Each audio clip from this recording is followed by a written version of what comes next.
విడిపోయారు. ఎంత దుర్మార్గం అండి. భార్య భర్త దాని డీటెయిల్స్ లోకి వెళ్దాం ఒకసారి. దాని డీటెయిల్స్ లోకి వెళ్దాం లింగయ్య గారు. ఒకసారి దాని డీటెయిల్స్ లోకి వెళ్లే ముందు ఒకసారి భారతీయ జనతా పార్టీ నుంచి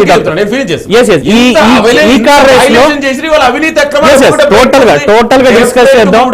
కేటీఆర్ అవినీతి అక్రమాలు చేసిండు అంటే ఒక చిన్న పెన్ నేను విదేశాల నుంచి ఇంపోర్ట్ చేయాలన్నా లేదు ఇక్కడి నుంచి నేను పంపించాలన్నా కూడా దీనికి తగ్గట్టు నేను ట్యాక్స్ కట్టాలి. నేను ఏం పంపిస్తున్నాను, ఎలా పంపిస్తున్నాను అన్నటువంటి వివరాలన్నీ కూడా నేను సెంట్రల్ గవర్నమెంట్ వాళ్ళకి ఇవ్వాలి. అన్ని ఇచ్చిన తర్వాత పూర్తి స్థాయిలో నన్ను అనుమతించిన తర్వాత మాత్రమే నేను ఇది పంపించడానికో తెచ్చుకోవడానికో నాకు అర్హత వస్తుంది. అట్ ద సేమ్ టైం ఒక ప్రభుత్వం అయినా సరే మేము ఫలానా విదేశాల్లో ఇగో ఇది చేయాలనుకుంటున్నాము, దీనికి సంబంధించి చెల్లింపులన్నీ కూడా విదేశీ కరెన్సీలో జరగాలి, మేము ఇక్కడి నుంచి భారతీయ కరెన్సీ తీసుకెళ్ళడానికి లేదు, కావున మాకు ఆర్థిక శాఖ నుంచి, రిజర్వ్ బ్యాంక్ ఆఫ్ ఇండియా నుంచి, అలాగే ఎక్స్టర్నల్ అఫైర్స్ మినిస్ట్రీ నుంచి మాకు ఈ పర్మిషన్స్ మాకు కావాలి అని చెప్తేనే మీకు ఏదైనా మీరు ఇవ్వడానికి పర్మిషన్స్ కుదురుతుంది. ఇక్కడ చూస్తే కేసు పెట్టిన దాంట్లో చూస్తుంటేనేమో అసలు ఎటువంటి పర్మిషన్స్ లేవు.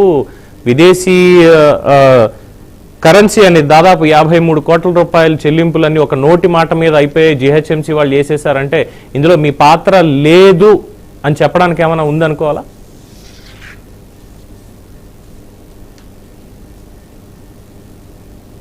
ముందుగా మీకు అలాగే బీఆర్కే టీవీ ప్రేక్షకులకి అలాగే ప్యానల్ ఉన్న మిత్రులకు నమస్కారం. ఇక్కడ నేను ముందుగా చెప్పినట్టుగా మామూలుగా కేటీఆర్ గారు ఆయన చెప్పాడు, ఆయన నోటితోటి చెప్పాడు. ఏమైంది, నేను చెప్తేనే, నేను సంతకం పెడితేనే ఆ 55 కోట్లు ఎవరి పర్మిషన్ లేకుండా, ఆర్థిక శాఖ పర్మిషన్ లేకుండా, ఆర్బీఐ పరిమితి లేకుండా, క్యాబినెట్ అప్రూవల్ లేకుండా, సీఎం కూడా తెలియకుండా ఆయన పెట్టిన సంతకంతో 55 కోట్లు విదేశీ కరెన్సీ రూపంలో విదేశాలకు వెళ్ళినాయి, పేమెంట్స్ అయినాయి అని చెప్పేసి కేటీఆర్ గారే చెప్పారు.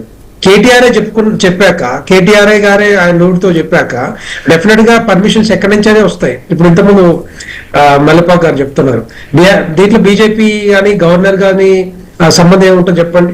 ఆయన నోటితో చెప్పిన తర్వాత గవర్నర్ డెఫినెట్ గా ఇవ్వాల్సిందే, ఎందుకంటే ఆయన సంతకం ఉంది కాబట్టి ఆయన క్లియర్ గా మరి దర్యాప్తు చేయాలని చెప్పేసి డెఫినెట్ గా ఇవ్వాల్సిందే కదా. ఎవరైనా కూడా కామన్ గా ఆలోచిస్తే అదే ఉంటుంది. సో ఇప్పుడు జరిగేది కూడా అదే అనమాట. ఇప్పుడు భారతీయ జనతా పార్టీకి లేకపోతే కాంగ్రెస్ చెప్పిందో, కాంగ్రెస్ పంపించిందో అని చెప్పి కాదు. ఇక్కడ పాయింట్ ఏంటంటే ఇండియన్ కరెన్సీ అనుకోండి, సరే మినిస్ట్రీ లెవెల్లో నేను పర్మిషన్ ఇచ్చాను, మా వాళ్ళు పే చేస్తారు, అయిపోయింది, బానే ఉంది. బట్ నేను పే చేసింది ఇక్కడ విదేశీ కరెన్సీ. విదేశీ కరెన్సీలో పే చేయాలి అంటే without reserve bank of India permission, ఆర్థిక శాఖ పర్మిషన్ లేకుండా చేయడం కుదరదు. సో ఈ అరెస్ట్ అనేది పక్కన పెడితే ఈ కార్ రేసింగ్ ఏదైతే ఉందో దీంట్లో ఈ పర్మిషన్స్ కేంద్ర ప్రభుత్వం ఇచ్చిందా, ఇవ్వలేదా, లేదంటే ఇచ్చేసి ఉంటే ఒకవేళ మీకు తెలుసా లేదా? డెఫినెట్ గా ఎవరు అడిగినా ఏం చెప్పినా మీకు తెలియకుండా ఏది జరగదు అన్నది దేశ ప్రజలందరికీ తెలిసిందే. సో డెఫినెట్ గా ఒకవేళ నిజంగానే ఇది జరిగితే 55 కోట్లు విదేశీ కరెన్సీ రూపంలో విదేశాలకు తరలిస్తే మాత్రం ఇది డెఫినెట్ గా మనీ లాండరింగ్ కేసు కిందకి వస్తుంది. మనీ లాండరింగ్ కేసుకి వచ్చినప్పుడు ఈడీ కూడా దర్యాప్తు చేసే అవకాశాలు ఉంటాయి. ఒకవేళ ఏసీబీ దర్యాప్తు చేసిన తర్వాత ఇవన్నీ కూడా రిపోర్ట్ బయటపెట్టి ఇట్లా ఇష్యూస్ ఉన్నాయని చెప్తే మాత్రం డెఫినెట్ గా ఈడీ కూడా వచ్చే అవకాశాలు ఉన్నాయి. ఎందుకంటే ఈ మనీ లాండరింగ్ ఎక్కడైతే జరుగుతుందో అక్కడ ఈడీ దర్యాప్తు చేసే అవకాశాలు ఉంటాయి. సో ఇలాంటి బీఆర్ఎస్ పార్టీలో, బీఆర్ఎస్ హయాంలో గత 10 సంవత్సరాల కాలంలో అవినీతి కుంభకోణాల్లో కూరుకున్నారని చెప్పేసి భారతీయ జనతా పార్టీ అంతకుముందు స్టేట్ ప్రెసిడెంట్ బండి సంజయ్ కుమార్ గారి ఆధ్వర్యంలో పోరాటం చేసినాం. కాబట్టి తర్వాత మరి